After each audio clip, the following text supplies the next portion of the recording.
friends now, she gets it. It's always a pleasure to see our two most avid adventurers again. Looking for the next challenge, I see. Actually, we do in fact have a rather urgent commission that is still open. Having read the details, however, I don't... Don't worry about that. We were just kidding. So what's the situation? To put it simply, the requester is looking for a temporary replacement actress for their musical. The original cast member ran into some issues and is currently unable to perform the role.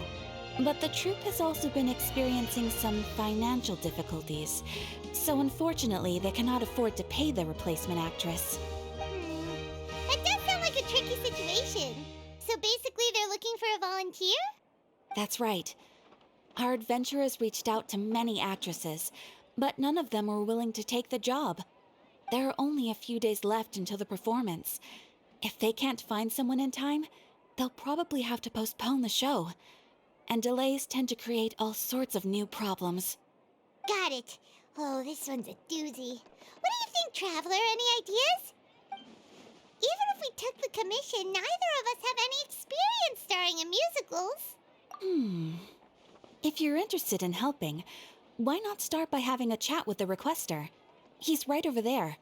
Maybe you can't fill the role yourselves, but you might be able to help him figure out another solution. Oh, it's that guy, huh?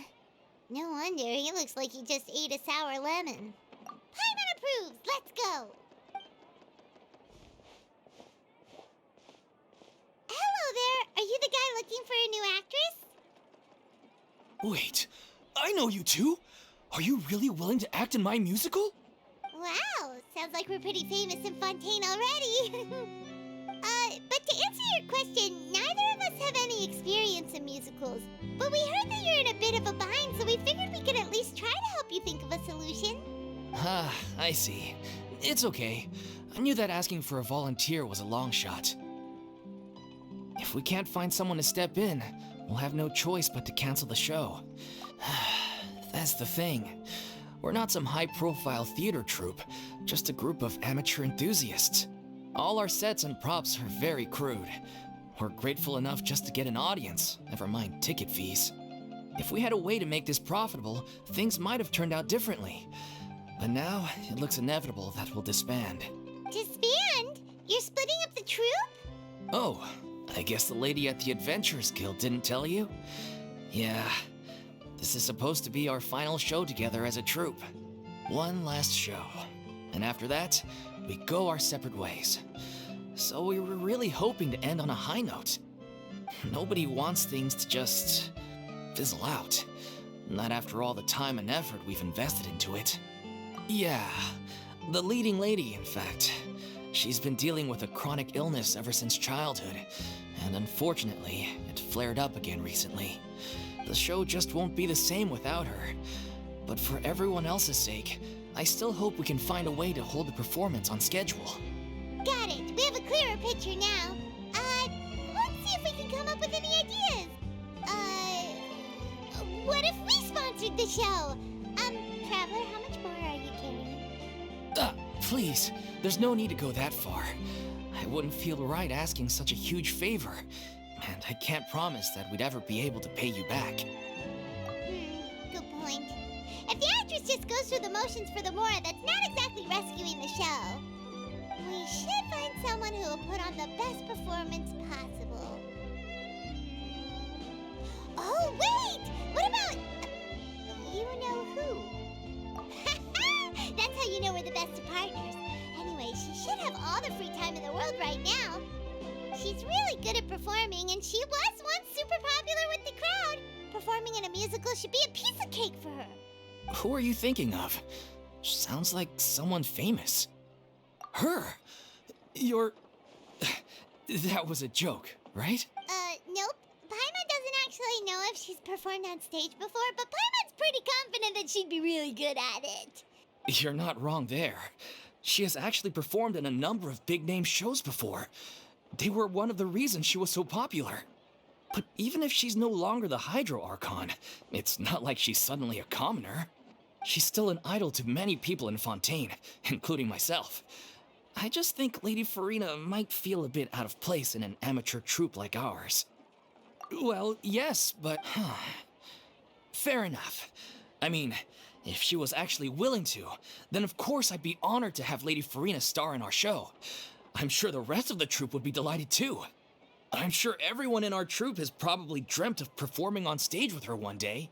Of course, it all depends on whether she's interested. She might consider this opportunity beneath her. No point in stressing about that. We'll only know if we ask her. And besides, things are different now. There's no reason for her to be all high and mighty anymore. Thank you for your help. I guess I'll just stay here and wait for the good news. Good luck. Wait, where does Furina actually live nowadays? She used to live in luxury at the Palais Mermonia, but she's As it happens, I have her current address here. I can provide it to you. Woo! When did you get here? I came over when things were starting to sound more promising. I thought I should be at the ready in case my assistance is needed. It is my duty to support commissioners in any way I can. Thank you, ma'am. Thank you so much. Well, now that we've got the address, we'll go find Furina. Back in a jiffy.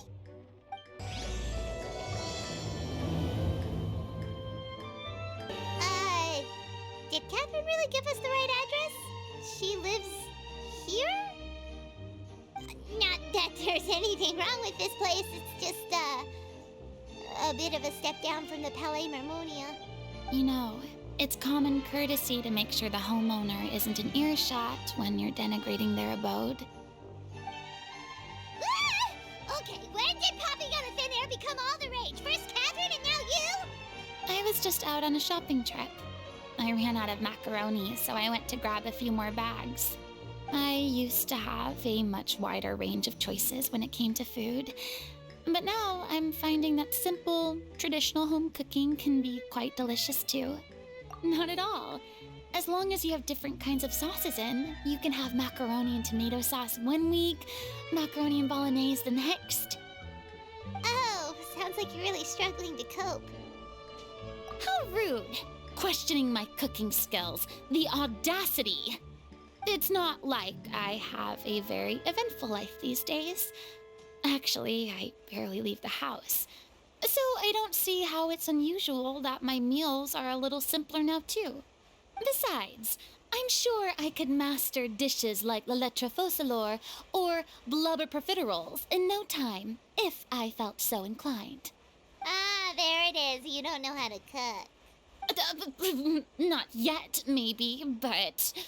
Anyway, what are you even doing here? I do hope you didn't come here just to ogle at my fall from grace. Let me first be clear that I'm not taking guests at this time. So if you're just here to clown around, then please be on your way.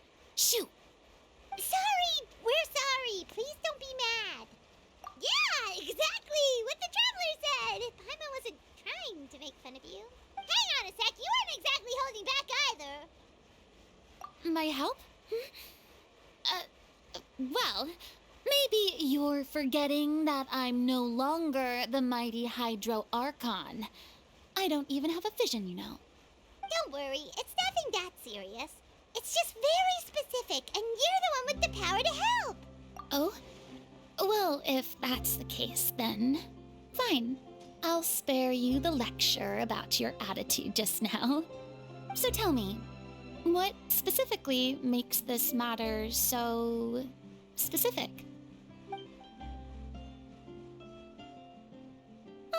I see. I knew you couldn't have come all this way just to amuse yourselves at my expense. After all, I was once the brightest star in all of Fontaine, well-versed in all the various performing arts. A mere musical is well within my capabilities, but given the present circumstances, I'm afraid I must regretfully decline your casting request. How come? It sounds like this would be a breeze for you. True, but I have made a decision to retire from the stage. Although I am no longer required to play the role of the Hydro Archon, the time I spent inhabiting that character has left an indelible mark on me. Centuries of pretending to be a different person changes you completely. I'm not the same person I once was. Of course, that can't be undone now. It's too late, and I have no intention of reinventing myself all over again. But at least I can say that I no longer desire to play any new roles. Paimon can understand, but this is just a one-off part to fill in for someone who's sick. Surely that's okay. Whether it's a one-off or not, it's a boundary that I've committed to no longer cross. If I make an exception to the rule now, I'm just leaving a back door for myself, which would be the same as not having a boundary in the first place. So I'm not going to perform, and that is that. Okay, guess there's no convincing you. Well, is there anything else we can do to help out the troupe?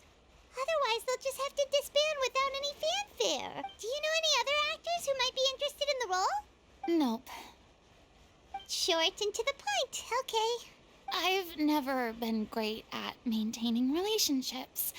Besides, anyone I've ever worked with probably couldn't wait to get rid of me. Since I'm just an ordinary person now, they'll probably just laugh in my face if I go asking them for help. True, but I mean, could you even blame them?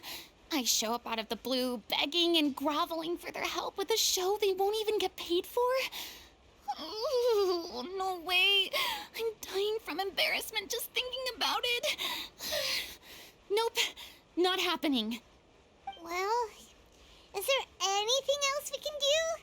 This performance really means a lot to the guy we're working for. Have I not made myself clear? You're barking up the wrong tree. I don't want this job, nor do I know of anyone else who would. Sorry. I didn't mean for that to sound so harsh. I wish I could help, really.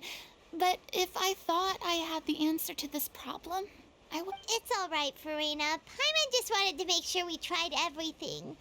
Oh, everyone in the troupe will be so disappointed.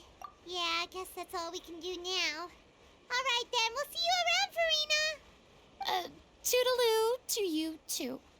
I'm going home to take a rest now.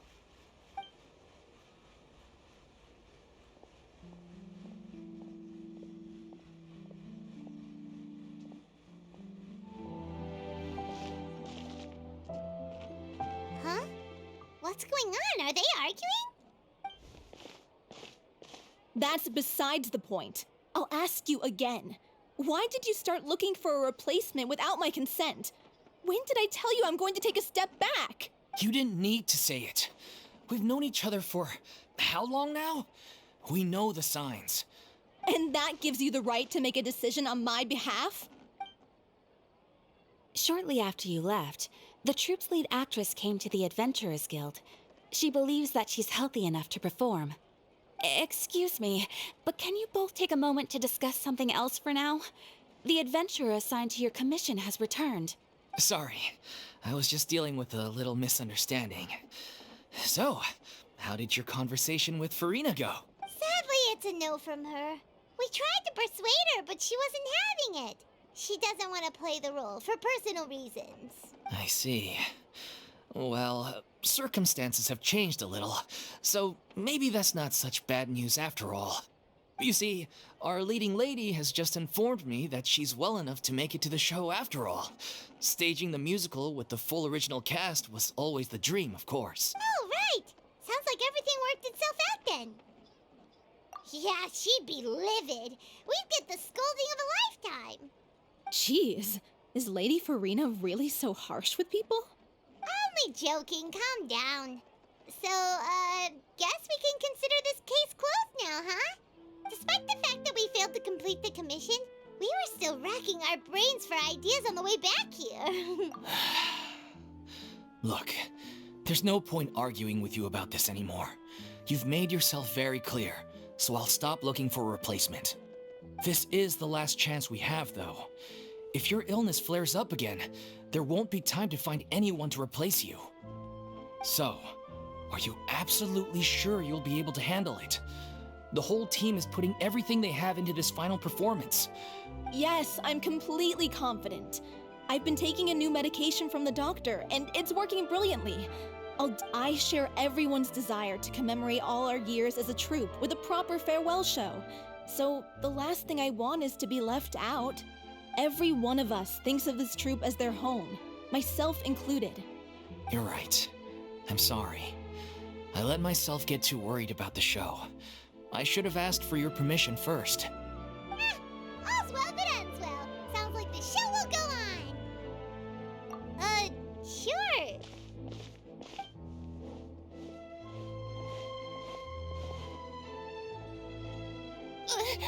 Hey, how did you...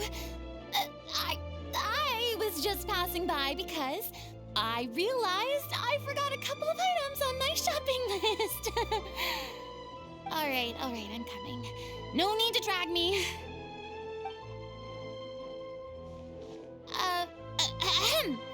Hello, one and all. I couldn't help but overhear your conversation just now. Furina? Didn't you say you were gonna take a rest at home? What are you doing here? I was just ever so slightly concerned about the situation you mentioned. Yes, a teensy bit concerned, that's all. When you came to talk with me earlier, I jumped right to explaining my position and said some strongly worded things. And all before I even had a full grasp of the situation. Anyway, I just feel a bit bad about how it went down. I'm sorry, Paimon. Oh, it's totally fine. Paimon didn't take any of that personally. You really have a knack for asking the most uncomfortable questions, don't you? I felt very sheepish, having had a change of heart after flatly refusing you. And then, to make matters worse, you caught me. But in any case, it sounds like the issue has already been resolved. Yeah. When they said they were gonna ask for your help, I almost had a heart attack. I mean, how could we be worthy of having Lady Furina star in our show? There's no need to think like that, and no need to keep addressing me as lady. Just Furina is fine. I was wondering, if this troupe is so important to all of you, why does it have to disband? If the difficulties are purely financial, then there must be a solution. You could put the shows on pause while you look for a sponsor, for instance. Everyone seems so devoted to the troupe. I'm sure if you keep chipping away, you'll find a way through. We all want to believe that, but some things are just beyond our control. Everything's been going downhill ever since we lost our director.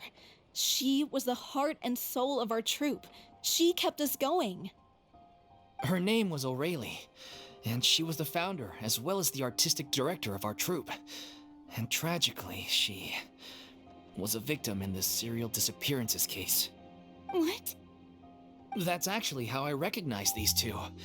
It was all thanks to their efforts that the true culprit was brought to justice. But still, no sentence can bring our director back to us. She was a loyal fan of your performances, Miss Furina. They were what first inspired her to get into musical theater. She rallied many people around her who were destitute or had lost their sense of purpose in life, and convinced them to join her troupe. She wrote her own scripts, acted on stage, and mentored each and every one of us. People loved our performances back then. We seemed to be going from strength to strength. Things were really looking up for us. And then disaster struck. Yeah. After that, the entire troupe fell into disarray. None of us know anything about script writing, let alone how to handle the business side of things. We've been doing the best we can. But despite our efforts, it's agonizing. But ultimately, we'd rather end things now on our own terms than stick it out to the bitter end and watch all our dreams turn to dust. Oh. What a terrible waste. A gifted artist from humble beginnings who achieved so much and no doubt had much more to give. And then her life was so cruelly taken. I suppose it's fair to say then that this final show, besides being your farewell to the stage, is also your final gift for her? Yes, exactly. We all miss her terribly. Well, good thing I followed the traveler here. After hearing this tragic tale, I can no longer stand by and do nothing. Furina. I know what you're thinking, but I by no means plan to cross the boundary I've set for myself. Besides, they're no longer looking for a replacement anyway. I can, however, provide some artistic guidance from the vantage point of a highly experienced audience member. But only if you feel this is something that would help, of course. Oh, most definitely. We'll take any guidance that you can give. We unfortunately don't have any budget for a consultant, though. Will that be a problem? I don't need any compensation. All I'd ask in return, if you're willing, is that you tell me some more about the life and work of your late director. Something I've begun to realize since my departure from the Opera Epiclese is that there's a lot you don't see when you observe everything from on high. The law only judges criminal behavior and does not weigh human emotion. The court's verdict can settle the question of criminal liability, but what about all the unresolved emotions of the parties involved? What happens to them? An interesting answer. But if you ask me, I think all emotion shall ultimately return home to the heart. And take, par exemple, how this troupe pines for their late director. Things such as this I have never witnessed before. And so I should like to observe, perchance to understand. Still a fan of your old dramatic monologues then, huh? You just want to get back in on the action, don't you? No. This is a completely different situation. Pearls before swine. The name's not Swine, it's Paimon! Would you be willing to join me? Come on, take a break from adventuring to listen to a story. Thank you all so much. Our director was a huge fan of Miss Furina's performances, as of course we all are. All right, follow me. We'll go to our usual practice space. Please excuse the size. It's a little on the smaller side.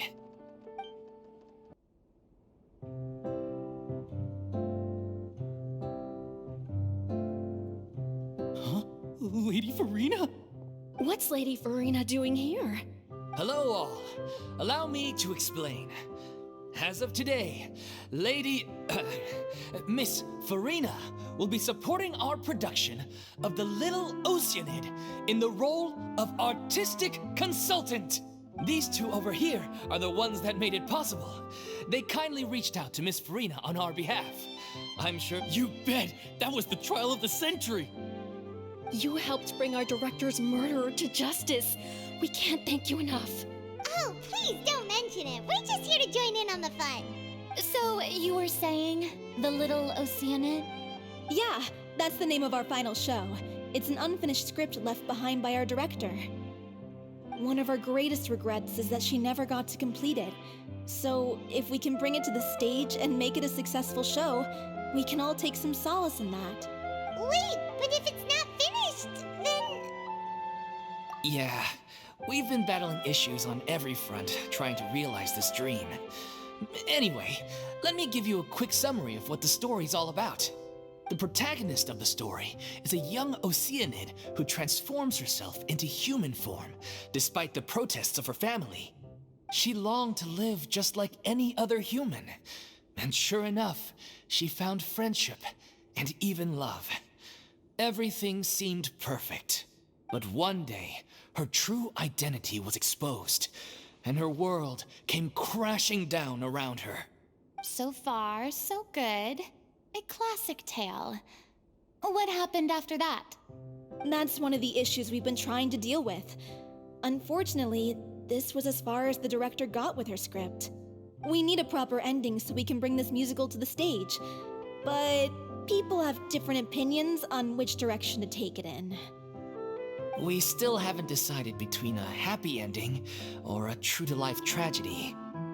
By true to life, you mean the director's sudden disappearance? Yeah, like they say, truth is stranger than fiction.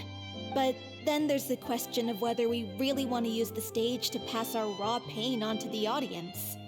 Exactly. A lot of the time, people come to watch a show just hoping for some light entertainment. We have to consider their emotional stake in this. And one last thing. We're still waiting on confirmation from two of our main actors. The first is Paulo, who plays the protagonist's lover. He's locked himself away to focus on writing an ending for the script. But the deadline's passed, and we still haven't heard from him. The other is Villemont, who plays the main antagonist. He took the director's death pretty hard. Hasn't set foot in the city since. He did write to us, promising that he'll be there for the final performance, but we haven't seen or heard from him since. So we're not really sure what to make of that. Huh. Although, now that we have Miss Furina helping us, maybe we should take the opportunity to get everyone back together. What opportunity? What? Maybe you're unaware, but your name has always been like a rallying cry for us. Our director was constantly singing your praises. All of us look up to you as a role model. Oh, stop! You're making me all flustered.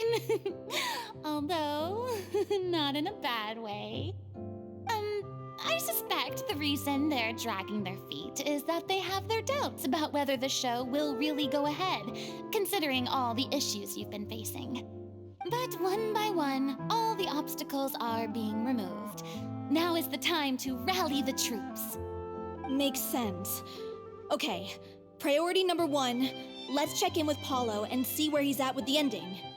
He went back to Poisson a few days ago, said that staying in a friend's home might help him to relax and escape the feeling of isolation. I thought the last thing his friend would want right now would be to take visitors, given that Poisson was flooded not too long ago. But I guess it's the opposite.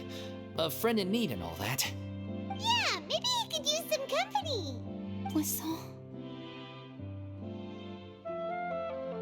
Nothing. I suppose my presence will be indispensable if we are to restore his faith in the show. So, allons-y. To Poisson!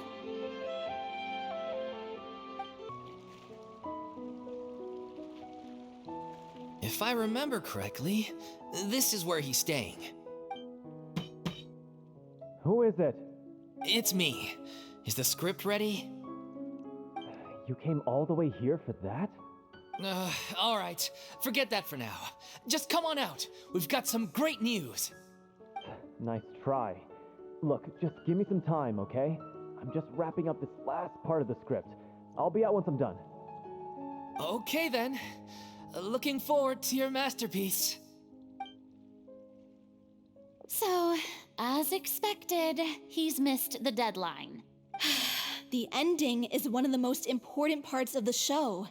Even once he's done, it isn't final until we've all had the chance to read through and make sure we agree on it. Someone told me they'd just seen you in Poisson.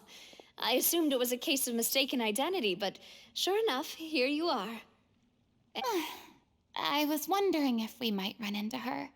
So, you're here for Paulo? Looks like he could be a while, so feel free to take a stroll around town in the meantime. I've made all the arrangements already. Oh, it's okay. We can just wait here. Thank you for being so considerate, Miss Navia. That sounds wonderful. We'll take that stroll. Get over here, you! How oblivious are you? How are things in Poisson now? Any better?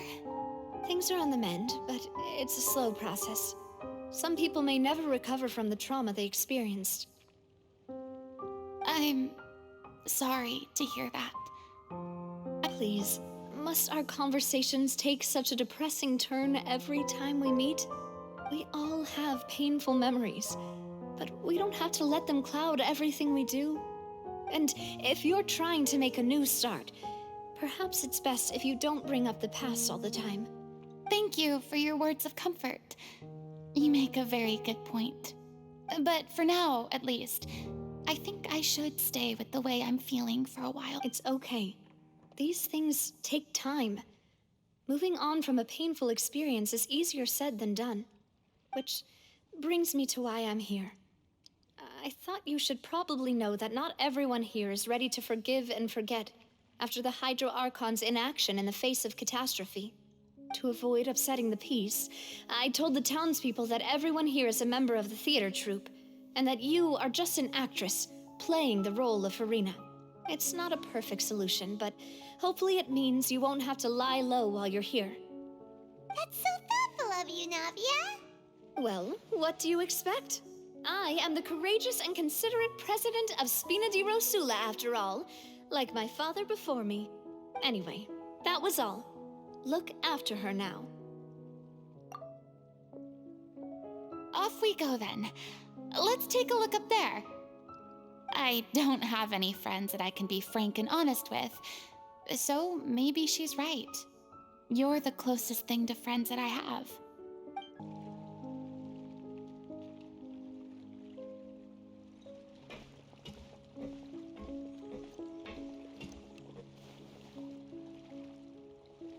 I'm so grateful that Miss Navia was so understanding. To be perfectly honest, it's always easiest to just run away from your problems. But that never fixes anything. You can't get around the obstacles without facing them. So that's why you were nervous when they brought up Poisson. Yeah. I'd be lying if I said I wasn't scared of coming back here. Still, I felt it was something I had to do. As I was saying before, I want to see for myself the things that I never could in the past. I'd be overjoyed if the people here could find it in their hearts to forgive me. But they're more likely to unleash a tirade of vitriol against me. But yeah, I can tell people are watching me. I'm sure some people here see the idea of someone coming to Poisson dressed as the Hydro Archon as extremely disrespectful. I used to be terrified of the gaze of other people, especially when they had suspicion or resentment in their eyes. I guess I wasn't quite ready for this after all. I'm not surprised you're making yourself go through all of this. What do you mean by that? You expected me to just keep running and hiding from my responsibility forever? Look! There seems to be a crowd gathering over there. Probably time we made a move. How about we check out Spina di Rosula's ship? We should have a view of the whole of Poisson from there. I'm sorry. You probably just wanted a relaxing stroll. And here I am dumping all this heavy stuff on you. We don't mind. It's actually refreshing to see a different side of you. Great. Well, I appreciate your company, so please don't disappear just yet. I don't know whether you can tell, but the years of suffering and loneliness aren't the only reason I have a hard time facing up to who I used to be. As I stand here by the ship, I can't get the images of the rising water out of my mind. One after another, people were taken by the water. All those treasured lives and memories washed out of existence in an instant. They thought their god would protect them. They had absolute faith that when disaster struck, a divine power would save them from harm. And all the while, I played my part to perfection to convince them that was true. But then the floodwaters finally came, and the Hydro Archon did nothing. You shouldn't look at it like that. You were only doing your duty. I've had to go through so many moments like that for the sake of protecting the truth. As time went on, it got harder and harder to bear, and I became more lonely and isolated. Eventually, I realized I had nothing left except the truth. I became terrified of completely failing in my task, and was haunted by the thought of being left all alone. Fortunately, we were able to avoid the worst-case scenario thanks to the help of heroic individuals such as yourselves. Everyone rose to their responsibilities. and I finally regained my freedom. But on some level, freedom also means no longer being needed. Paimon would have never imagined you'd see it that way. Reward? I guess so. Back then, I didn't even dare to dream about having someone to confide in. I was scared of someone recognizing me for who I truly was, and exposing a secret I swore to protect. Believe in the Furina you see on stage. She is the one you can trust. I had to keep all my feelings, all my curiosity about life to myself. No one could be allowed to know. That's what I really meant when I said I'm no good at maintaining relationships.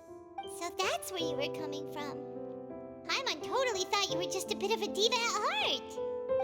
Could you please get off my case? I don't know what's gotten into you today. I'm making an effort here. You could at least try to do the same. I do. I once had nothing but the truth, and now I'm finally free to live my own life again. And even though I have no idea where I'm going right now, at least the choice is in my hands. All right, it's about time to head back. Paulo should have finished the ending by now. Sure. Okay, let's head back and check it out. Didn't you say you needed to watch what you eat? You're supposed to be cutting down on fried foods, not— Come on. It's not every day we get to dine at Spina di Rosula's expense. Can you believe how generous she is? I'm not about to pass on free food.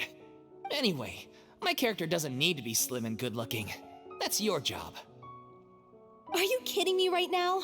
It's not your character's health I'm worried about, it's yours. I've spent my whole life battling the effects of ill health, and it kills me to watch you willingly ruin yours by filling yourself up with junk all the time. Oh no, looks like they're arguing again. We're back! Could you maybe put your differences aside for a moment? Ah, you're back. We've been enjoying Spina di Rosula's VIP treatment in your stead. Paulo's nearly done. We shouldn't have to wait too much longer. Great! So you were discussing your characters, right?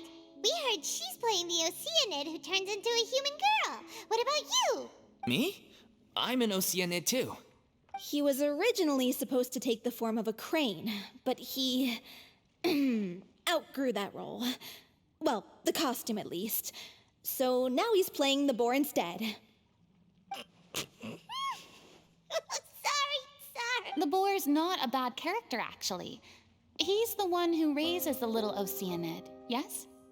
That's right. He has some pretty memorable lines too, like when he imparts some solemn words of wisdom to the little Oceanid. If you become human, you can reveal your secret to no one.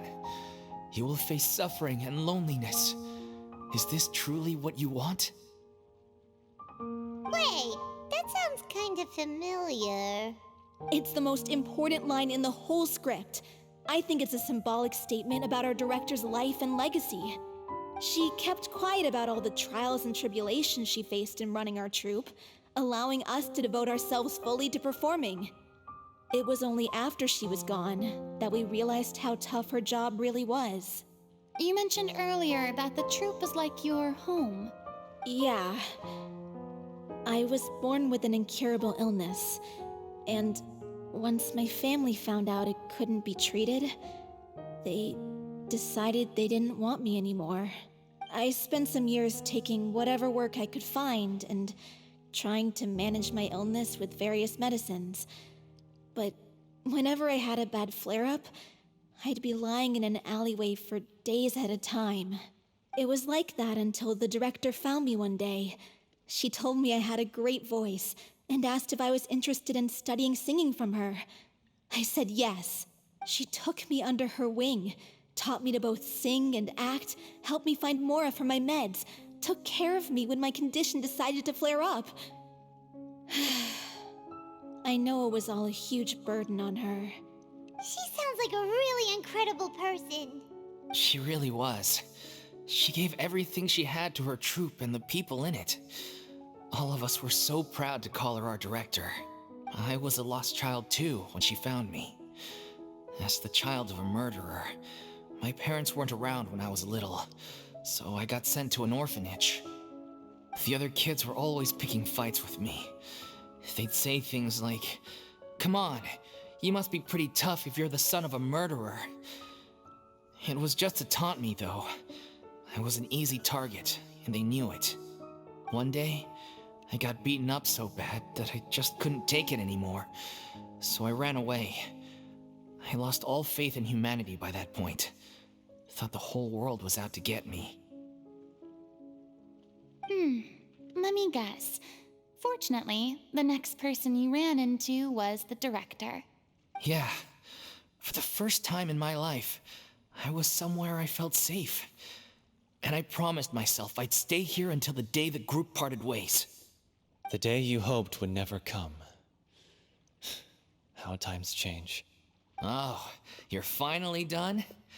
Get your butt over here. There's someone I need to introduce you to. Furina? The Furina? Oh my god, how did you manage to wrangle that? Please, the honor is all mine. I was profoundly moved to hear about your troupe and your wonderful director. I just wanted to do something to help. Same here. Even so, this is just... Oh, wow. I'm sorry. I'll try to calm down. Now, where was I? Ah, yes, the script, of course. Let me give you a rundown of how the story unfolds in my version of the script. I'm sure you're already familiar with the beginning of the story. A little Oceanid decides she wants to become a human. She finds love and friendship in the bustling city.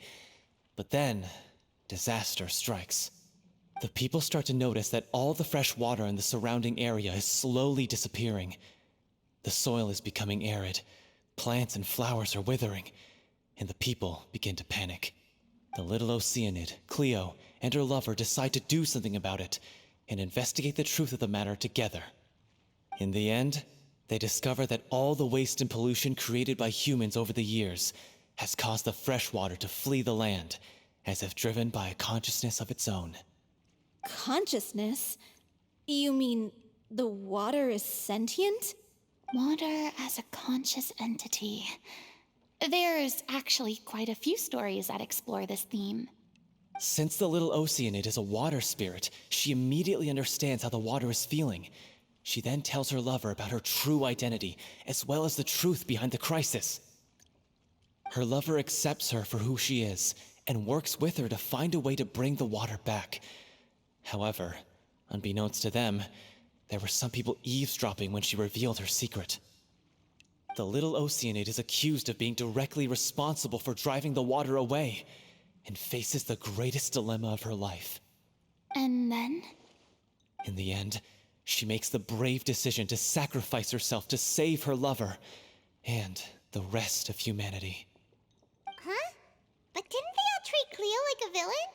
Why would she want to save them after that? Well, she mainly wanted to save her lover, plus everyone who'd stood up for her.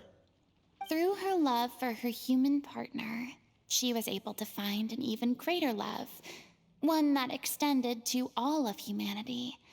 Surely the biggest strength of Cleo's character. There's actually something else that bothers me. You know the protagonist is supposed to represent the director, right? And she never had the chance to become a hero in our world. If we're serious about dedicating this show to her memory, we should make the ending as true to life as possible. What about if the little Oceanid is hounded to death by people who hate her, her lover makes sure her secret never gets out, and humanity continues down the path to extinction? That sounds like too cruel of an ending to me, and perhaps a little irresponsible to present to the audience. That ending would be a perfect mirror to Director Aureli's death, both arbitrary and meaningless. On the day when she went missing, Director Aurelie had instructed us all, somewhat out of the blue, to leave the court of Fontaine and wait for her outside the city. We waited and waited at the rendezvous point, but she never came. By the time we looked for her, The Gardamex looked for her, but she was nowhere to be found. Increasingly, all the signs seemed to point to her being the latest victim in the serial disappearances case.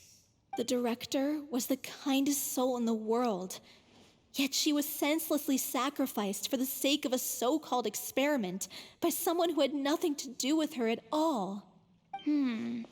But doesn't the way she suddenly told you to leave the city suggest that maybe she had some sense of what was about to happen? It almost seems as if she was moving you to safety. I've been trying to follow up on that ever since, but all my efforts so far have turned up nothing. Villemont might know something, but he won't open up to me. Villemont? The one who's playing the role of the villain? Yeah. He's been overwhelmed by grief. I think the director's death hit him hardest of all. Grief? Guilt, more like. Also, I have a hard time imagining that anyone took it harder than me. Because, well, speaking of the play being true to life,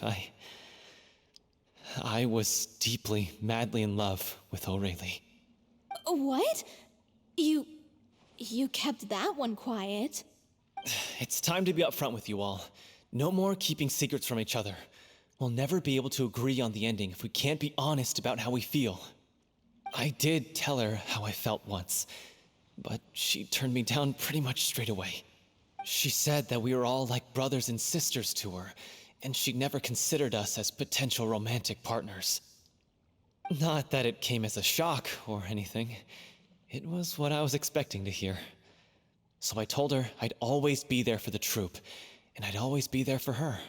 I said, maybe one day in the future, when everyone's settled into their own lives and on the up and up, and managing the troupe no longer required her constant attention, well, maybe then she could reconsider what she really wanted in her life. And now, that day will never come. Oh, Paulo. So if I'm the one writing this ending, then I'm gonna make sure it does right by O'Reilly. I won't let anyone get in the way of that. In that case, you have to straighten things out with Villemont once and for all, face to face. We've all had our differences of opinion over the ending, but those two have never seen eye to eye on anything. One of them— Well, if that's where we're at, looks like it's time to go visit Villemont. Are you ready to face the truth? Honestly, I'm slightly terrified. But for the sake of our final performance, I'll do whatever it takes. Funny you should ask, though. You really do get what I'm going through right now. I certainly do. Come on, everyone. Allons-y!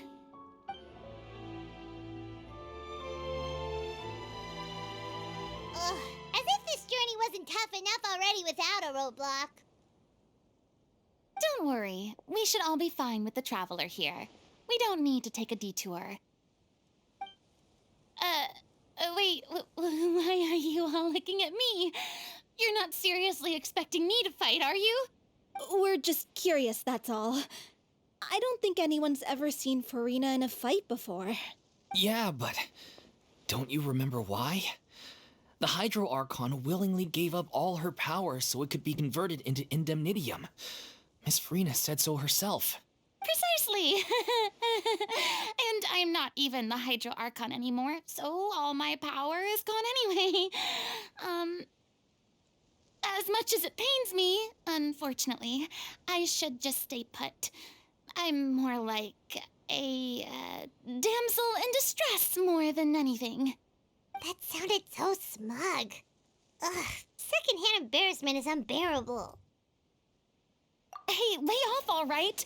My bluff is hanging from a thread here. I'm sorry. I got carried away. Please help us out, would you? Aw, too bad. I was so pumped to feast my eyes on fight mode Furina. Sorry to leave all the heavy lifting to you. Don't worry, piece of cake. Shine down!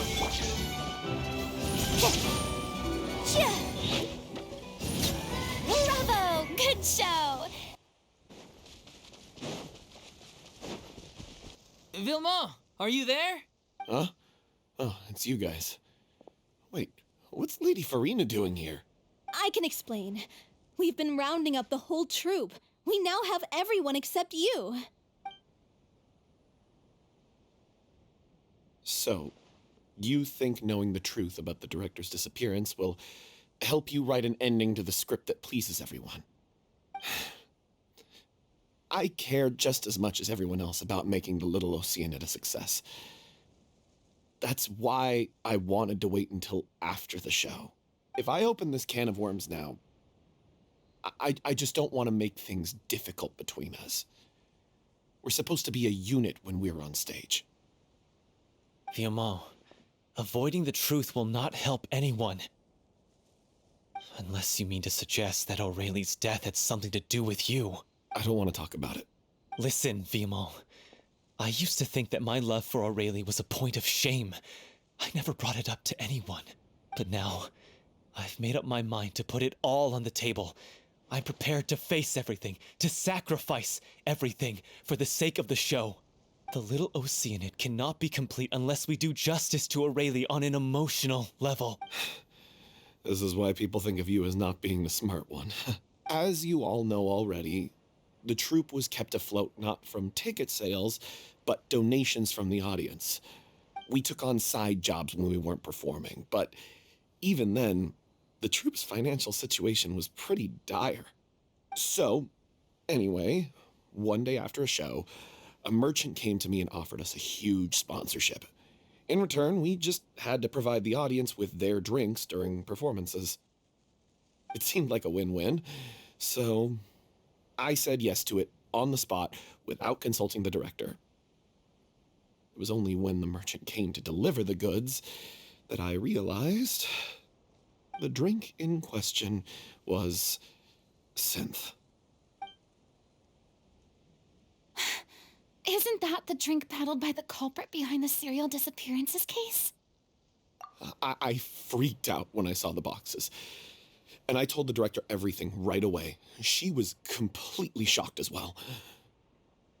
But she didn't reprimand me for making the decision without consulting her. Instead, she contacted the merchant and stated that the troupe could not agree to this collaboration. The merchant was furious, berated us for going back on our word, and threatened to sue us for damages. The amount was astronomical. There was no way we'd be able to pay. I was going to sort it on my own, but the director stopped me. She said that this was an issue for the whole troupe and it wasn't my fault. But things only got worse from there.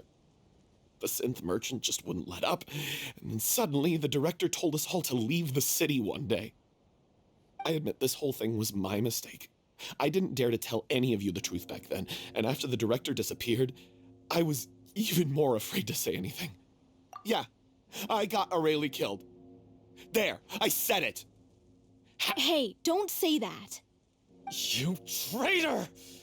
You knew Aurelie was in danger. Why in God's name didn't you tell us? What do you mean you were afraid? This was a life and death situation. We could have saved her. How could you be so stupid? Please, try not to get too worked up.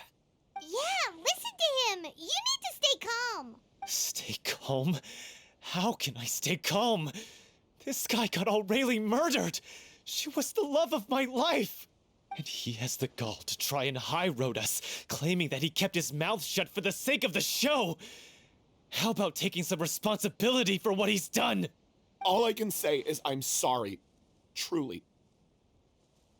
I wanted to apologize to everyone in the troupe, but that won't bring back the director. What good is my apology now? I'm just a coward who made an awful, terrible mistake that I can never take back. Beat me up if you want. Kill me if you prefer. It's what I deserve. End my life. So I can meet the director and apologize to her in person. Get out of my sight. Go, get lost. I don't... That's enough! You've screamed and shouted at each other for long enough. Now, can you stop conflating the show on stage with your real-life relationships in the troupe? You keep saying that you want to use this final performance to pay tribute to your director and celebrate her life. How can you do that if you're just using it as an excuse to vent your own emotions? You're right. I'm sorry. On stage, the lead role is the focal point of the audience's attention. And you're all used to seeing the director as the heart of the troupe. But in her own life, her greatest desire wasn't to be the center of attention. I can tell how much she loved you all, and how much she loved the troupe. What she wanted was to build a warm home for all of her brothers and sisters. To shield you all from the storms that rage in the world outside. That's how you should remember her. And that's what you should be celebrating. I understand why you're trying to make her the hero of the story, but isn't she your hero already? Yeah. So think hard about what that means. And then think again about what you hope to achieve by arguing with each other. If you really hate each other and can't reconcile your differences, then you could just call it quits now. Why bother with the final performance if the group is already fractured? But you can't bring yourself to do that, can you? You care too much about Director O'Reilly and the home she built you all to let go. What are you laughing at? I don't see what's so funny. Sorry, I didn't mean it that way. It's just that, for a moment there, it felt like our director was back with us again. If she'd seen Paulo and Vilmont at each other's throats like that, she would have scolded them exactly like you did, in that same stern voice. Really? But she sounded like such a gentle person. Of course she was. Even her harshest lectures came from a place of kindness, and it showed. She really was a truly outstanding person. What you said, it really puts everything into perspective. I'm truly sorry. I really meant for this to be a genuine apology, but I ended up making it all about me and my self-pity. It's all right.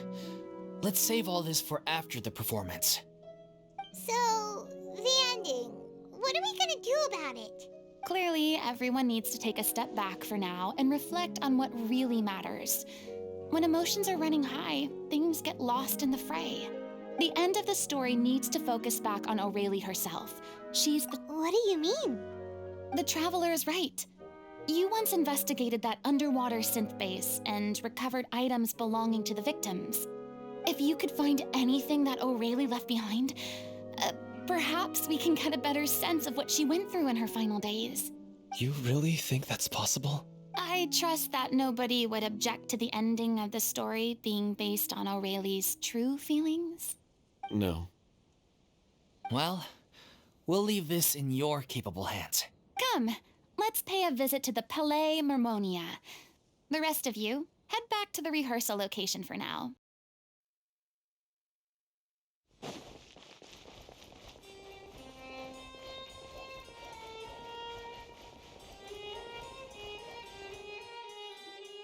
You want to review some recovered items connected to victims of the serial disappearances case? But still, since you were the ones who discovered and submitted the evidence in the first place, you don't actually have to submit an application. Okay, please hold on. I'll have some... So, this is all O'Reilly left behind. Just... Hey! It's full of script lines! And sketches too! Looks like they show where the different props should be placed on stage. let me take a look. Maybe there's something in here from after she was kidnapped. Aha! I found something. To whoever discovers this diary. Let's see. Looks like she kept a detailed record of her captor's actions. She even mentions the truth behind the experiments on dissolving young women. If we'd had the chance to examine this notebook carefully back then, it would have been a conclusive piece of evidence proving Vacher's guilt. Vacher took so many lives. It's still so unthinkable how many victims he had. I guess O'Reilly must have written all of this down in the hope that her records would one day be of use to investigators. Wait, it cuts off. Her handwriting here gets patchier and more illegible by the line. She probably didn't have much strength left. Her final words are... I'll let you read them for yourselves.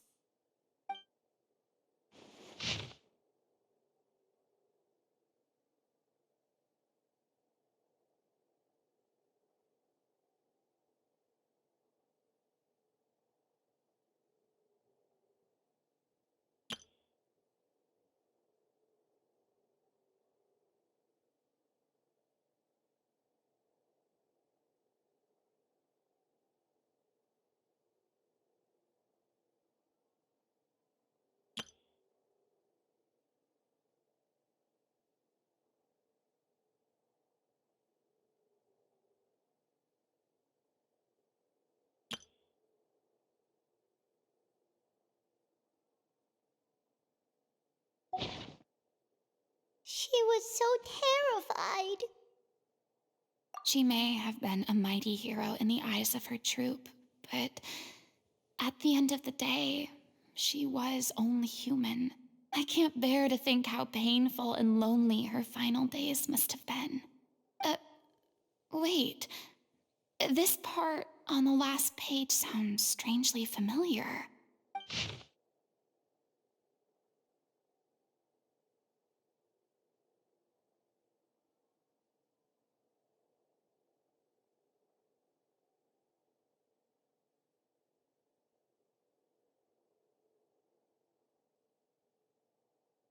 If you become human, you can reveal your secret to no one.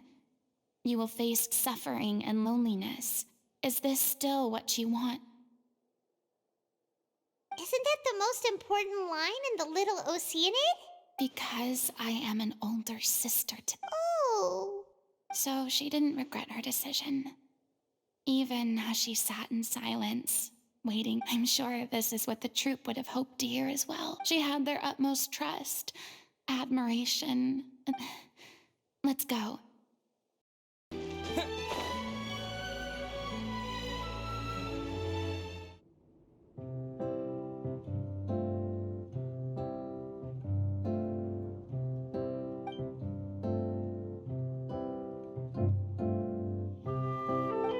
She deserves a hero's farewell. If that's the only way to convey to the audience the courage and selflessness that she showed in the face of death, then it's a Even in the last moments of her life, she was still leaving a trail for others to follow. She did her best to protect as many people as possible, even if it meant sacrificing herself. We know what choice our little Oceanid would have made now. I don't think any more discussion is necessary. Well, Vilmont, if we put the past aside for now, do you think— I will channel all my regret and put it into my performance, to make this a show worthy of our director. I won't ask for your forgiveness, and you don't need to worry about my feelings. This final farewell show should be about Director O'Reilly and her— Then it seems like we've reached a consensus. I have a feeling that this will turn out to be the most mesmerizing performance of your lives. Really? How can you be so sure when you've never even seen them perform before? Don't underestimate my experience. After watching a countless number of musicals, I've learned one important thing. If you want to move the audience with your music, you must fully commit and immerse yourself in your role, pouring all your emotion into your performance. And aren't human emotions love, hate, regret, and hope just the most mesmerizing things in this world? I don't believe anybody could be more committed to bringing this story to life on the stage than they are now. Thank you for the vote of confidence, Miss Furina. And thank you for supporting us through all this. Then, let's not delay things any longer. We need to discuss the details of the ending and get it— Actually, before that, I'd like to make a proposal. During the curtain call, please allow me to use the director's name instead of my own. Huh? But then... After all, this role was originally meant to be played by the director. I'm just filling in for her. Besides, A role commemorating her life should be associated with her name.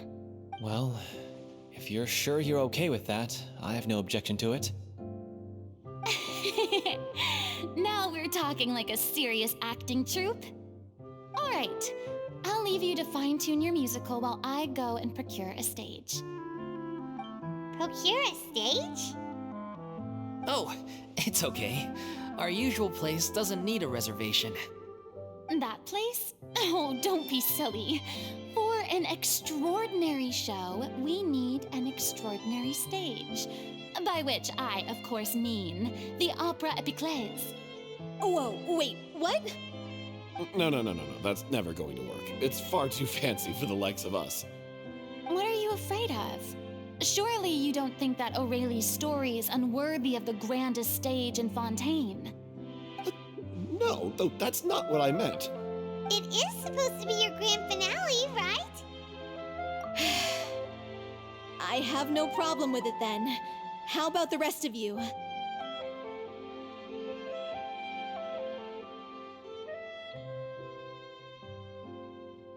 I'll take your silence as a yes.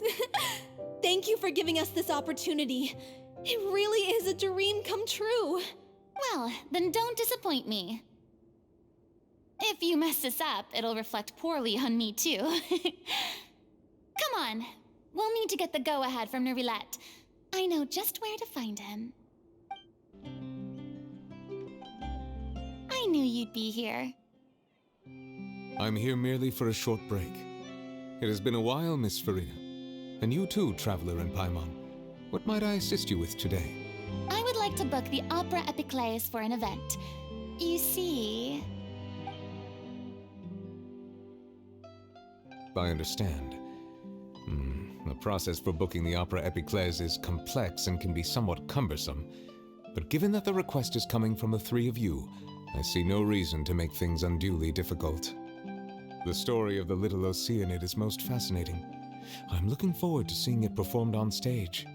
I will say, however, that I am surprised to see your passion for the performing arts rekindled after all that has happened. Huh? What do you mean? Do I look excited?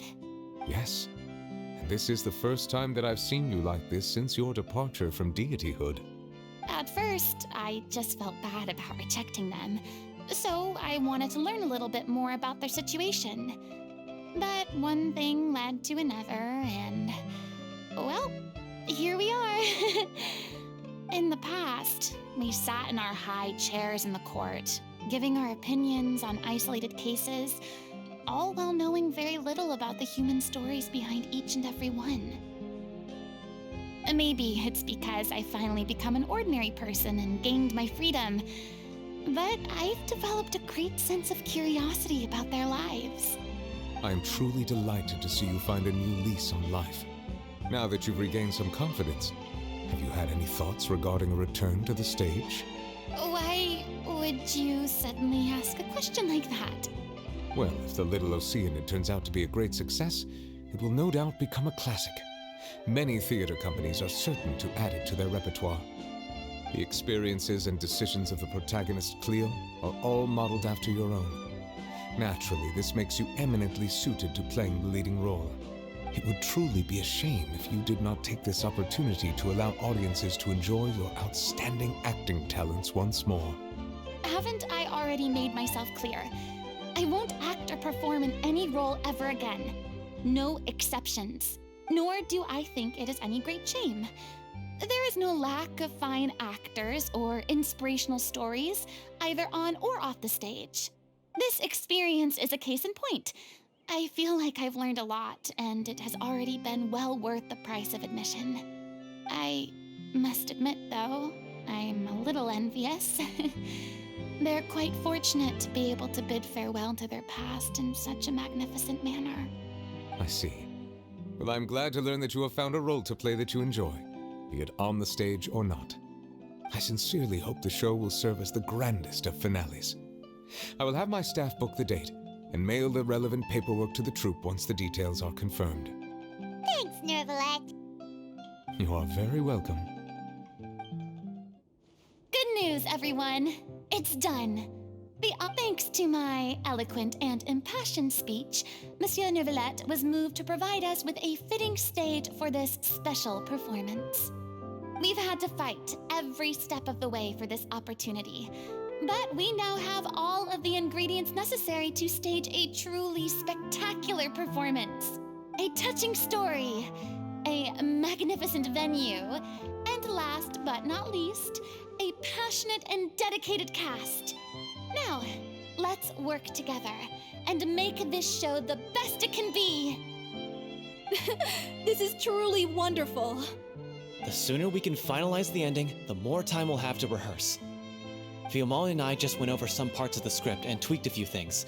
I think it's really going to resonate with the audience now. Wow, you two had a constructive conversation? That's good. Communication is vital to any good performance. Look at us. We've come so far. It's amazing. Even though Furina's still being a bit of a drama queen about it all, she's really fired everyone up. Please feel free to give us any comments or suggestions you have. We really value your input. Hey, Loic, get over here. Time to practice the opening number.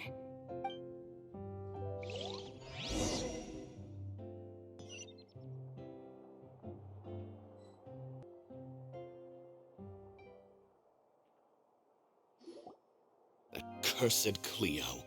She stole the waters of life from us. She's a fraud, and she must pay for her crimes. This has nothing to do with her. The ignorance and hatred of our people is to blame. How can we— This guy could be useful. Take him hostage. If Cleo wants him back, she'll have to show herself. Leave this place, O little Oceanid, and never, ever look back!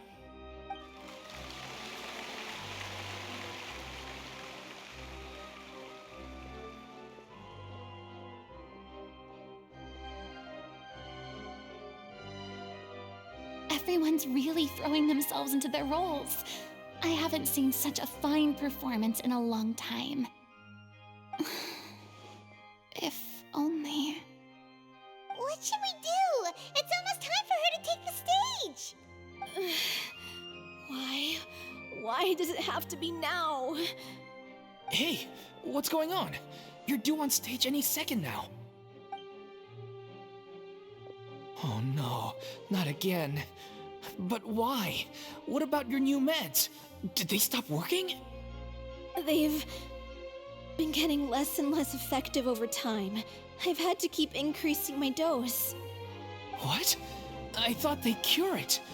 So they were only managing your symptoms? I figured whatever it took to get me through this final performance. How could you do this to yourself? And after that lecture you gave me about not looking after my health. I'm sorry. I've let everyone down. You... This is a conversation for another time. How can the show go on without its star performer? Miss Furina, I'd like to make a request of you. Say no more. If you're sick, you need to rest. I know what you're going to ask. Loic, your character has no more scenes, correct? Oh, yeah. I think my scenes are all done. Although, I do have one more line. But I guess another guy in the troupe with a similar voice register could take it. Why? Please take Delphi back to her place to rest. I'll sing the finale.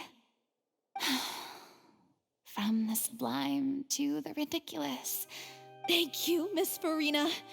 I'm so sorry to put you in this position after everything you said. Never mind. What's done is done. It's really my own fault for getting in too deep. No one likes regrets, myself included. Leave it to me. I've watched you rehearse so many times that I've learned Cleo's part by heart. I do not doubt your acting skills, but please allow me to ask just one more question. After all, this show is dedicated to the life and legacy of our director. What, in your opinion, is the reason Cleo shines so brightly? It's her pure heart. despite all the pain and loneliness she had to endure. She never once stopped believing in the beauty in this world. Well said. I leave Director O'Reilly in your hands.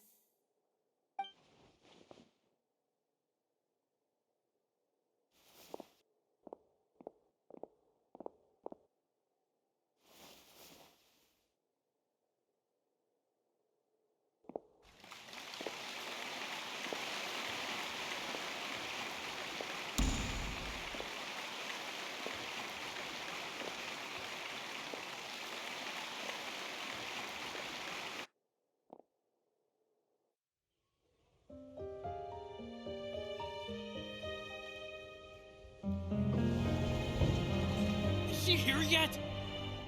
Will she get here? She's not coming! You're wrong. She's here.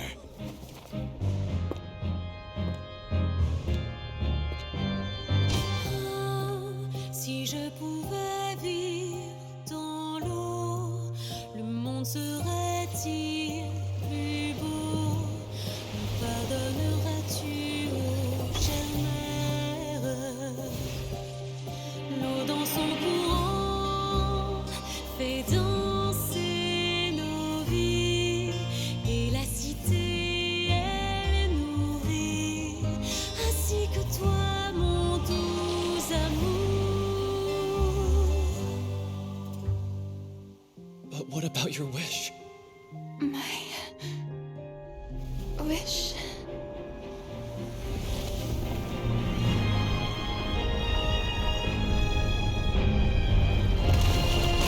If you become human, you can reveal your secret to no one.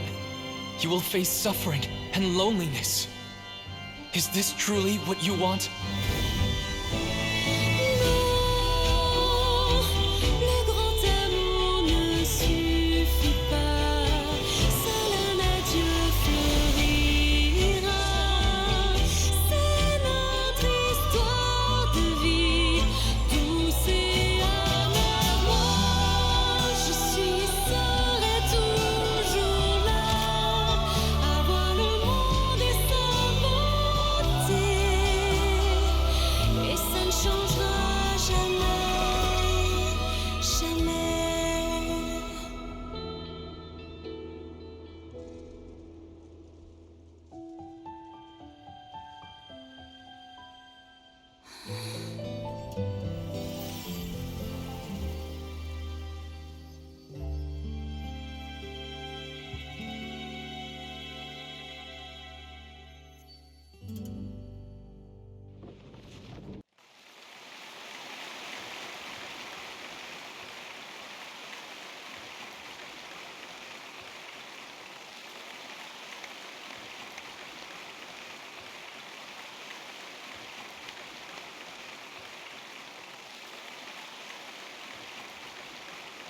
Is it just me? Or was that Lady Furina on the stage just now? She hasn't been seen for a while now, and she just appears out of nowhere? Gotta say, though, her acting skills are as superb as ever. The little Oceanid, Cleo, played by Aurélie Fumont.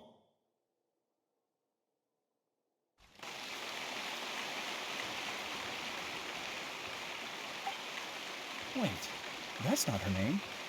What's going on? I don't know, maybe it's just a doppelganger. I've spent a lot of time out of the spotlight, and they didn't use my name during the curtain call either. Hopefully, not too many people recognized me. It's too bad that I had to break the one clear rule I'd managed to make for myself, even if I had no choice. Still, I have to admit that it felt good to be back on the stage again. Finally, we would like to give a special thanks to our artistic consultant and event coordinator, Miss Furina. Hey, that's not what we agreed on! Oh, so it was Furina after all. She's back! Honestly, what is he doing? All right, calm down, don't be mad. This was a group decision. We just didn't want your contributions to go unacknowledged. After all, It's been the rule in Fontaine since ancient times that everyone's work, visible or invisible, is equally deserving of recognition. Yes, I know the rule, but it should still be applied on a case-by-case basis. I wasn't ready for this yet. It's no big deal. What's the worst that could happen? Oh, yeah? Well, since you think it's so easy, you can sign them for me. This is a great chat and all, but can we talk about that crazy thing that happened during the show? It nearly gave Paimon a heart attack. Paimon flew over to where she was supposed to be and was about to drop the prop vision, and then suddenly, a real one popped out of thin air! Oh, that.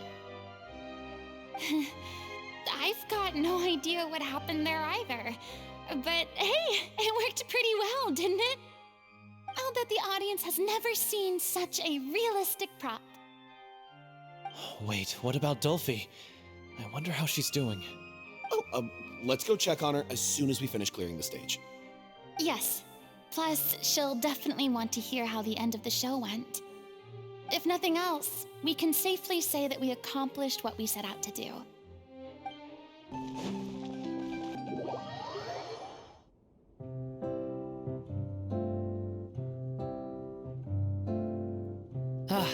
You're back. She's doing okay. Her condition stabilized after taking some of her original medication. From experience, though, I'd say she still needs a few more days of rest. How did the performance go? Was it a success? You'll be glad to know it was fantastic! Also, you're not gonna believe what happened while Furina was on the stage. You'll probably be able to read all about it in the Steambird first thing tomorrow morning. That's wonderful. I'm so sorry I failed to see it through to the end. I guess I was wrong to try and tough it out to begin with. No, don't worry about it. Like they told me after announcing my name during the curtain call, everyone's work deserves recognition. Even though you couldn't see it through to the final scene, the audience was very impressed by your performance. Well, one way or another, we did it. I've had bad luck ever since I was born, so I never expect things to go smoothly in life. I'm just happy to know that we went out on a high note. That's all that matters. Blaming your bad luck again, are we? Maybe if you didn't push yourself past your limits so much, your illness wouldn't be flaring up all the time. Oh, don't you start. I don't have the energy to argue with you right now. Aw, you two clearly care a lot about each other. I don't know what you're talking about. You mean we never stop arguing with each other?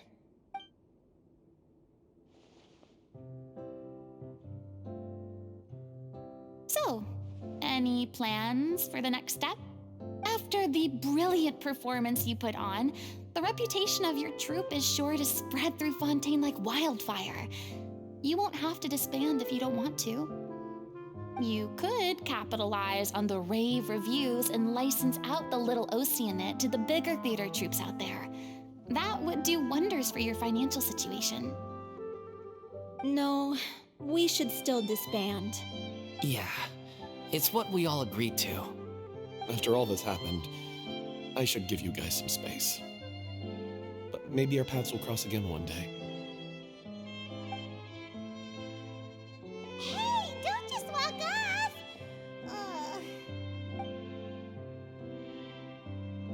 I still want to keep performing, so I might join another troupe. After watching Miss Furina's performance, I think I'm starting to understand our director's infatuation with musicals. You should do it. It suits you. I'd originally hoped to keep performing too, but I don't know if my health will allow me to. Oh, so now you finally got your priorities in order.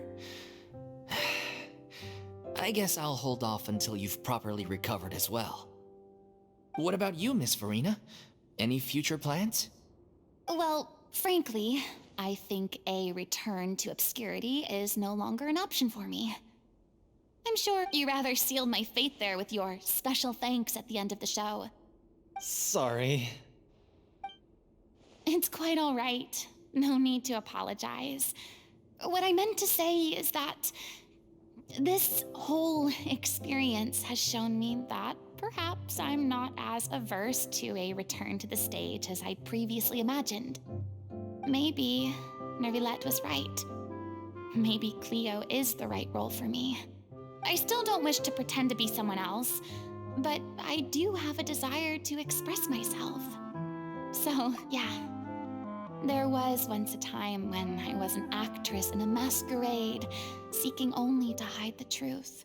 But from now on, I want to spend my time learning real stories about real people and how they touch the lives of others around them. I want to watch them blossom and wither, see them refined on the page, retold on the stage, and remembered long into the future. I'm sure this is what captivated director O'Reilly as well. Sounds like you're ready to stop running from your true calling. The more you get out into the world, the more you'll discover what a fascinating place it is. Then it's a deal. If a vision is a gift from the gods, then I should do my best to honor it.